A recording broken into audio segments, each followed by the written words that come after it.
നമ്മളോട് പലരും മുന്നേ ചോദിച്ചിട്ടുണ്ടായിരുന്നു എപ്പോഴാണ് CBT 1 റിസൾട്ട് വരിക, അതേപോലെ CBT 2 എക്സാം എപ്പോഴായിരിക്കും ഉണ്ടാവുക, ജെഇയുടെ എപ്പോഴായിരിക്കും, ALPയുടെ എപ്പോഴായിരുന്നു ഉള്ള കാര്യങ്ങളൊക്കെ പലപ്പോഴും പലരും നമ്മളോട് ചോദിച്ചിട്ടുണ്ടായിരുന്നു അല്ലെ. അതുകൊണ്ടാണ് കഴിഞ്ഞ ദിവസം നമുക്ക് കുറച്ച് പേര് പിന്നെ മെസ്സേജ് അയച്ചിട്ടുണ്ടായിരുന്നു. അതായത് നമ്മളെ നോർത്ത് ഇന്ത്യൻ ചാനലൊക്കെ എക്സാം ഡേറ്റ് ഏപ്രിൽ ആണെന്ന രീതിയിൽ വന്നിട്ടുണ്ടല്ലോ, എന്താണ് അതിന്റെ സാധ്യതകൾ എന്നുള്ള രീതിയിലൊക്കെ കുറെ പേര് ചോദിച്ചിട്ടുണ്ട്. അപ്പൊ അതുകൊണ്ട് തന്നെയാണ് ഡീറ്റെയിൽഡ് ഒരു അനാലിസിസ് വീഡിയോസിലോട്ട് തന്നെയാണ് നമ്മൾ പോകുന്നത്. നിങ്ങൾക്കറിയാം, നമ്മൾ എക്സാം കണ്ടക്ട് ചെയ്യുന്ന TCS ആണ്. TCS ആണ് എക്സാം കണ്ടക്ട് ഏജൻസി. അപ്പൊ അവരുടെ സ്ലോട്ടും എല്ലാം വെച്ചിട്ടാണ് നമ്മൾ ഡീറ്റെയിൽ ആയിട്ട് ഒരു അനാലിസിസ് ആണ് നമ്മൾ ചെയ്യുന്നുണ്ടാവുക. ഓക്കെ, അപ്പോ വീഡിയോ മുഴുവനായിട്ട് കാണാൻ വേണ്ടി ശ്രമിക്കുക. നമ്മളിപ്പം പറഞ്ഞ എല്ലാ ഫീസിബിലിറ്റീസ് ആണ്, സാധ്യതകൾ എന്താ ചിലപ്പോൾ സംഭവിക്കാം. പക്ഷേ ഒഫീഷ്യൽ ആയിട്ടുള്ള വെബ്സൈറ്റിൽ വരുന്നത് വരെ നമ്മൾക്ക് ഇതൊക്കെ നമുക്ക് എക്സ്പെക്ട് ചെയ്യാന്ന് മാത്രമേ ഉള്ളൂ. ഒഫീഷ്യൽ ആയിട്ടുള്ള വെബ്സൈറ്റ് വന്നു കഴിഞ്ഞാൽ മാത്രമേ നമുക്ക് ഇന്ന് എന്തേ പറ്റുള്ളൂ, വിശ്വസിക്കാൻ വേണ്ടി പറ്റുള്ളൂ. ഇതൊക്കെ നമ്മുടെ സാധ്യതകളെ പറ്റിയിട്ടാണ് പറയുന്നത്. അപ്പോൾ വീഡിയോ മുഴുവനായിട്ട് കാണാൻ വേണ്ടി ശ്രമിക്കാം. Welcome to electrical juice. അപ്പോ നിങ്ങൾ മുന്നേ നമ്മൾ പറഞ്ഞ പോലെ തന്നെ പല നോർത്ത് ഇന്ത്യൻ ചാനൽസ് എക്സാം ഡേറ്റിന്റെ കാര്യങ്ങൾ പറഞ്ഞിട്ടുണ്ടായിരുന്നു അല്ലെ. പലരും നമുക്ക് ലിങ്ക് അയച്ചു തന്നിട്ടുണ്ടായിരുന്നു. അപ്പൊ അതിന്റെ ഒരു സ്ക്രീൻഷോട്ട് എന്നുള്ള ഇതിലാണ് ഞാൻ ഇത് ഇട്ടേക്കുന്നത്. CBT 2 എക്സാം ഡേറ്റ് ഏപ്രിലാണോ, അല്ലെങ്കിൽ എന്താ CBT 1 റിസൾട്ട് എപ്പോഴാണ്, CBT 2 എക്സാം എപ്പോഴായിരുന്നു 2020 നോട്ടിഫിക്കേഷൻ രീതിയിലൊക്കെ അവർ വീഡിയോ ചെയ്തിട്ടുണ്ട്. അപ്പൊ ഇവരൊക്കെ വീഡിയോ ചെയ്ത് എന്തിന്റെ ബേസ് ആയിട്ടാണ്? ഒരു ന്യൂസ് പേപ്പർ കട്ടിങ്ങിന്റെ ബേസ് ആയിട്ടാണ്. ഇതാണ് ആ ഒരു ന്യൂസ് പേപ്പർ കട്ടിങ്. ഇതിനെ ബേസ് ചെയ്തിട്ടാണ് എല്ലാവരും എന്ത് വീഡിയോ ചെയ്തേക്കുന്നത്. അപ്പൊ ഇതിലുള്ള കണ്ടന്റ് എന്താന്ന് വെച്ച് കഴിഞ്ഞാല്, ഫെബ്രുവരിയിൽ എന്താ മഹാകുംഭമേള നടക്കുന്നുണ്ട്. മഹാകുംഭമേള നടക്കുന്നത് കൊണ്ടാണ് എന്ത് ചെയ്തിരിക്കുന്നത്, അവിടെ ഫെബ്രുവരി 26 വരെയോ മറ്റോ ആണ്. അപ്പൊ അങ്ങനെയുള്ളത് കൊണ്ടാണ് എന്ത് ചെയ്തിരിക്കുന്നത്, അവിടെ റെയിൽവേ എക്സാംസ് ഒന്നും കണ്ടക്ട് ചെയ്യാത്തത്. കാരണം വെച്ചാൽ റെയിൽവേ എക്സാം കണ്ടക്ട് ചെയ്യുമ്പോൾ പലർക്കും ട്രാവൽ ഉണ്ടല്ലോ, ട്രാവൽ ഫ്രീ ആയിട്ടുണ്ട്. അപ്പൊ അങ്ങനെ ആകുമ്പോൾ കുറെ പേർക്ക് അങ്ങനെ ഫ്രീ ട്രാവൽ അതോറിറ്റി നമുക്ക് കൊടുക്കേണ്ടി വരുന്നുണ്ട്. അപ്പൊ അതുകൊണ്ട് എന്ത് ചെയ്യാം, ട്രെയിനിൽ അങ്ങനെ ഇപ്പം കൊടുക്കാൻ പറ്റിയ സാഹചര്യമില്ല നോർത്ത് ഇന്ത്യയിൽ. അതുകൊണ്ടാണ് എക്സാം കണ്ടക്ട് ചെയ്യുന്ന രീതിയിലാണ് അവരെന്ത് ചെയ്തേക്കുന്നത്, ഈ ഒരു ന്യൂസ് പേപ്പർ കട്ടിങ് നമ്മൾ പറഞ്ഞിട്ടുള്ളത്. ഓക്കെ, അതിന് നമുക്ക് ഇതിന്റെ ഡീറ്റെയിൽഡ് അനാലിസിലേക്ക് നമ്മൾ പോകുന്നത്. അപ്പോ അതിന് മുന്നേ ഒരു കാര്യം കൂടി പറയാം. RPFന്റെ എക്സാം ഡേറ്റ് വന്നിട്ടുണ്ട് മാർച്ച് 2 തൊട്ട് മാർച്ച് 20 വരെ എന്നുള്ള രീതിയിൽ. അപ്പോൾ നമ്മൾ മുന്നേ തന്നെ നമ്മൾ പറഞ്ഞിട്ടുണ്ടായിരുന്നു, നമ്മൾ ജനുവരിയിൽ നമ്മുടെ ഫീസിബിലിറ്റി ആണ് നമ്മൾ മുന്നേ പറഞ്ഞേക്കുന്നത്. എന്താ, ജനുവരിയിൽ ALPയുടെ റിസൾട്ടും ഫെബ്രുവരിയിൽ പിന്നെ ജെഇയുടെ റിസൾട്ടും വന്നു കഴിഞ്ഞാൽ മാർച്ചിൽ എക്സാം കണ്ടക്ട് ചെയ്യാനുള്ള സാധ്യത ഉണ്ട് എന്നുള്ള രീതിയിൽ നമ്മൾ പറഞ്ഞിട്ടുണ്ടായിരുന്നു അല്ലെ. മുന്നത്തെ വീഡിയോ ഒക്കെ നിങ്ങൾ നോക്കിയിട്ടുണ്ടെങ്കിൽ നിങ്ങൾക്ക് മനസ്സിലാവുന്നുണ്ടോ. നമ്മൾ സാധ്യതകളാണ് പറഞ്ഞേക്കുന്നത്, ഒഫീഷ്യൽ അല്ല. ഓക്കെ, സാധ്യതകളാണ് നമ്മൾ പറഞ്ഞേക്കുന്നത്. കാരണം എന്താ, നമ്മളത് പറയാൻ കാരണം എന്താണെന്ന് വെച്ചാൽ അവിടെ ഒരു സ്ലോട്ട് അവൈലബിലിറ്റി ഉണ്ട് എന്നുള്ളവരെ നമ്മൾ മനസ്സിലാക്കിയിട്ടുണ്ടായിരുന്നു. ഓക്കെ, സ്ലോട്ട് അവിടെ അവൈലബിലിറ്റി ഉണ്ട്. അതുകൊണ്ട് എന്ത് അത് RRBയുടെ നമ്മളിപ്പോ TCS ആണ് എല്ലാ എക്സാമും കണ്ടക്ട് ചെയ്യുന്നുണ്ടാവുക. സെൻട്രൽ ഗവൺമെന്റ് ഓൾമോസ്റ്റ് എല്ലാ എക്സാംസും TCS ആണ് അവിടെ കണ്ടക്ട് ചെയ്യുന്നുണ്ടാവുക. അപ്പോൾ ആ സ്ലോട്ട് അവൈലബിലിറ്റി ഉള്ളത് കൊണ്ട് നമ്മൾ എന്താ പറഞ്ഞേക്കുന്നത്, മാർച്ചിൽ എക്സാംസ് കണ്ടക്ട് ചെയ്യാൻ സാധ്യതയുണ്ട്. ബേസിക്കലി അവിടെ എന്ത് ചെയ്തു, സ്ലോട്ട് അവൈലബിലിറ്റി അവിടെ ഉണ്ടായിരുന്നു, പക്ഷെ അത് എന്ത് ചെയ്തു, നേരെ കോൺസ്റ്റബിളിന് കൊടുത്തു. ഓക്കെ, കോൺസ്റ്റബിളിന് വേണ്ടി കൊടുത്തു. നമ്മൾ എന്താ ജെഇക്കും അതേപോലെ ALPനും റിസൾട്ട് വരാത്തതുകൊണ്ടാണ് ആ ഒരു രീതിയിലേക്ക് പോയേക്കുന്നത്.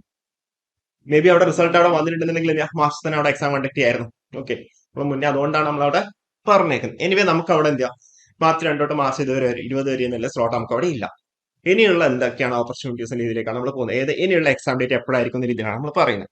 അപ്പം ഇതിൽ ശ്രദ്ധിക്കേണ്ട വേറൊരു കാര്യം എന്താണെന്ന് വെച്ച് കഴിഞ്ഞാൽ, നമ്മളവിടെ SSC JEയുടെയും അവിടെ റിസൾട്ട് വന്നിട്ടില്ല. SSC JEയുടെ സെക്കൻഡ് ടൈമിന്റെ റിസൾട്ട് അവിടെ വന്നിട്ടില്ല. അവിടെ റിസൾട്ട് വരാനുണ്ട്. അതും കണ്ടക്ട് ചെയ്ത ആരാണ്, നമ്മുടെ TCS ആണ്. അപ്പൊ അവിടെ എന്താ ഒരു റിസൾട്ടിന്റെ കേസ് നമ്മളൊരു ഇതില് ഫേസ് ചെയ്യുന്നുണ്ട്. നമുക്ക് എന്തുകൊണ്ടാണെന്നൊക്കെ നമുക്ക് പറയാം. അപ്പൊ മാർച്ച് 2 തൊട്ട് മാർച്ച് 20 വരെ എന്ത് നമ്മളവിടെ RPFന് കോൺസ്റ്റബിളിന് വേണ്ടി അവിടെ ഷെഡ്യൂൾ കൊടുത്തിട്ടുണ്ട്. അപ്പൊ നമ്മൾ ഫെബ്രുവരിയിൽ എന്തായാലും എക്സാം ഉണ്ട്. കാരണം ഫെബ്രുവരിയിൽ ഓൾമോസ്റ്റ് എല്ലാം പാക്കേജ് ആണ്.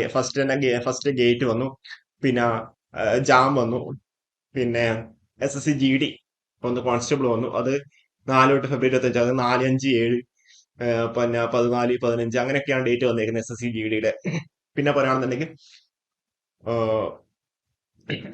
കേറ്റ് വന്നു. പിന്നെയുള്ളത് നമ്മുടെ SBI ക്ലർക്ക് വന്നു. SBI ക്ലർക്ക് ഞങ്ങൾക്ക് ഒന്ന് ഫെബ്രുവരി 22, 23 ഇല്ല, പിന്നെ 25, 27, 28, 1 എന്നുള്ള രീതിയിലാണ്. ഓക്കെ, മാർച്ച് 1 എന്നുള്ള രീതിയിലാണ്. അതുകൊണ്ടാണ് എന്ത് ചെയ്തിരിക്കുന്നത്, മാർച്ചിലെ ഷെഡ്യൂൾ മാർച്ച് 2 തൊട്ടാണ് എന്ത് ചെയ്തേക്കുന്നത്, നമ്മൾ RPF കോൺസ്റ്റബിൾ വന്നേക്കുന്നത് മാർച്ച് 2 തൊട്ട് മാർച്ച് 20 വരെ. മാർച്ച് 2 തൊട്ട് മാർച്ച് 20 വരെ. ഇതിലും ശ്രദ്ധിക്കേണ്ട കാര്യം എന്ന് വെച്ചാൽ മാർച്ച് 2 തൊട്ട് മാർച്ച് 20 വരെ കംപ്ലീറ്റ് ആയിട്ട് എന്ത് RPFന് വേണമെന്നില്ല. RPF കോൺസ്റ്റബിളിന് വേണമെന്നില്ല. അതിന്റെ ഇടയ്ക്ക് എന്ത് ചെയ്യാം, ചില സ്ലോട്ടുകൾ ഉണ്ട്. പക്ഷെ ഫെബ്രുവരി റിസൾട്ട് വന്നു കഴിഞ്ഞാൽ മാത്രമേ എന്ത് ചെയ്യാവുള്ളൂ, ആ ഒരു സ്ലോട്ടിൽ ALPയുടെ ജെയുടെ റിസൾട്ട്, സോറി ALP ജെയുടെ CBT2ന്റെ എക്സാം എന്ത് ചെയ്യാം കണ്ടക്ട് ചെയ്യുള്ളൂ. പക്ഷെ അവിടെ എന്താ റിസൾട്ട് വരാം, റിസൾട്ട് വരാനുള്ള സാധ്യതകൾ കുറവാണ്. അപ്പൊ അതുകൊണ്ട് നമുക്ക് അവിടെ ഉറപ്പ് പറയാൻ വേണ്ടി പറ്റില്ല. വേണമെങ്കിൽ എന്ത് ചെയ്യാം കണ്ടക്ട് ചെയ്യാം. പിന്നെ മാർച്ച് ലാസ്റ്റ് എന്ത് ചെയ്യാം, എനിക്ക് തോന്നുന്നു 24, 25, 27 എന്നുള്ള രീതിയിൽ എന്ത് ചെയ്യാം SBI POയുടെ, ഓക്കെ SBI PO എനിക്ക് തോന്നുന്നു 24, 27 ആയിരിക്കില്ല.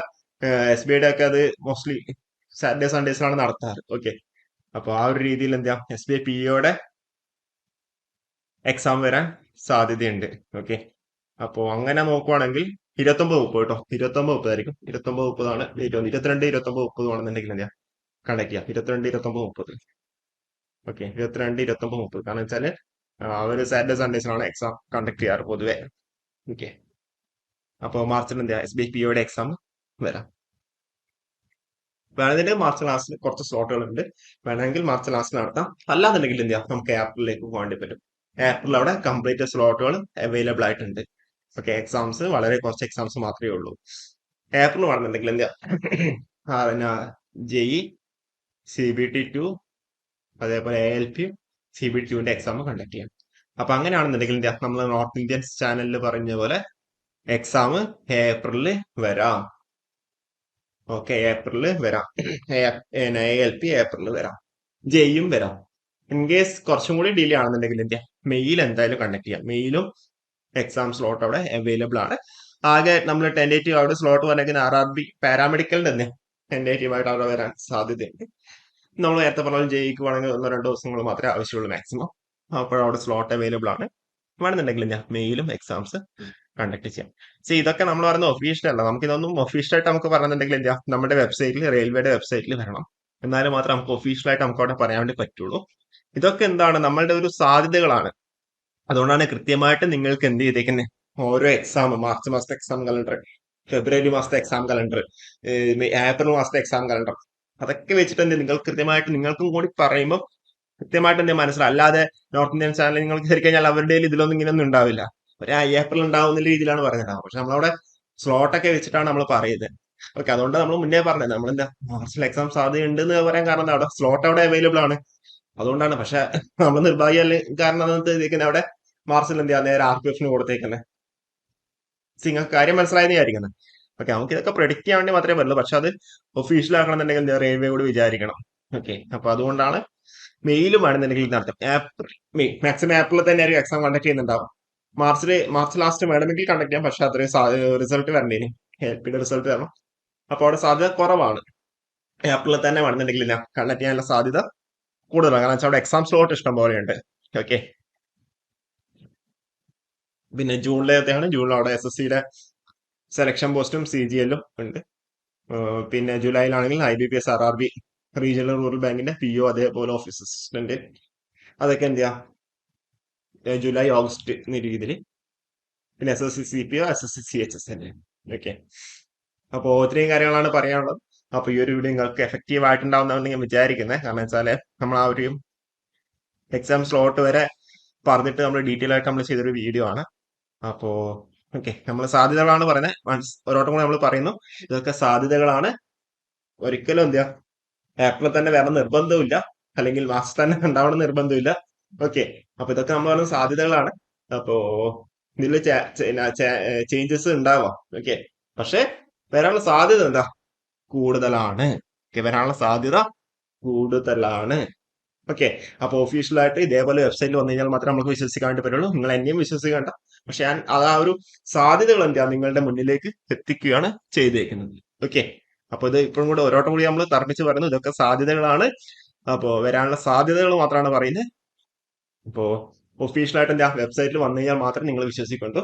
ഓക്കെ, അപ്പോ എനിവേ നിങ്ങളുടെ ഒപ്പീനിയൻ കാര്യങ്ങളൊക്കെ താഴെ കമന്റ് ചെയ്യാം. കൂടുതൽ അപ്ഡേറ്റ് കാണാം. Okay, thank you.